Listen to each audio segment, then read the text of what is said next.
नारद मुनि और किसान की कहानी। एक बार देवर्षि नारद को अपनी भक्ति और भगवान विष्णु के प्रति समर्पण पर थोड़ा अहंकार हो गया। उन्होंने भगवान से पूछा, प्रभु, इस संसार में आपका सबसे प्रिय भक्त कौन है? भगवान विष्णु ने मुस्कुराते हुए कहा, नारद, तुम पृथ्वी लोक पर जाओ और एक बार मेरे प्रिय भक्त से मिलाओ। किसान की दिनचर्या। भगवान के निर्देशानुसार नारद मुनि पृथ्वी पर एक साधारण गांव में पहुंचे। उन्होंने देखा कि एक किसान सुबह सोकर उठा। उसने केवल 3 बार हरि भगवान का नाम लिया, अपने हल बैल उठाए और खेती करने चला गया। पूरा दिन वह खेतों में काम करता रहा और शाम को घर लौटने से पहले उसने फिर से कुछ ही बार भगवान का नाम लिया और सो गया। यह देखकर नारद जी को बहुत हैरानी हुई। उन्होंने सोचा, यह कैसा भक्त है? यह तो दिन भर सांसारिक कामों में लगा रहता है और मुश्किल से 3-4 बार प्रभु का नाम लेता है। मुझे तो भगवान ने ऐसे ही किसी श्रेष्ठ भक्त के पास भेज दिया। जल से भरा पात्र। नारद जी वापस बैकुंठ धाम पहुंचे और भगवान से बोले, प्रभु, आपने मुझे किस साधारण इंसान के पास भेज दिया? वह तो दिन भर अपने काम में व्यस्त रहता है।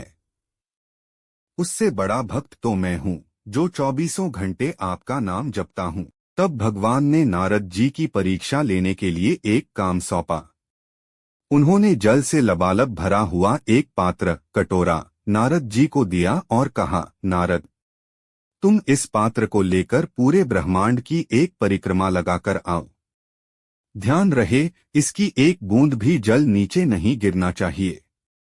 नारद जी ने पूरी सावधानी के साथ वह पात्र लिया और ध्यानमग्न होकर ब्रह्मांड की परिक्रमा पूरी की। वापस आकर उन्होंने पात्र भगवान को सौंप दिया। सच्ची भक्ति का रहस्य। भगवान विष्णु ने पूछा, नारद, परिक्रमा करते समय तुमने कितनी बार मेरा नाम लिया? नारद जी ने कहा, प्रभु, मेरी पूरी एकाग्रता उस पात्र को संभालने और जल न गिरने देने में थी, इसलिए मैं आपका नाम स्मरण नहीं कर पाया। तब भगवान ने समझाया, हे नारद, उस साधारण किसान को देखो जो सांसारिक जिम्मेदारियों और परिवार के बोझ के बीच भी अपने कर्तव्य को निभाता है। फिर भी वह तुम्हें याद रखता है। सांसारिक कार्यों में लिप्त होने के बावजूद उसका मन मुझसे जुड़ा हुआ है। जो भक्त अपने कर्मों को मेरा स्मरण करते हुए पूरी निष्ठा से करता है, वही मेरा सबसे प्रिय भक्त है। कहानी से सीख। Moral of the story. इस कथा से हमें यह शिक्षा मिलती है कि सच्ची भक्ति सिर्फ माला जपने या दिन भर पूजा पाठ करने तक सीमित नहीं है।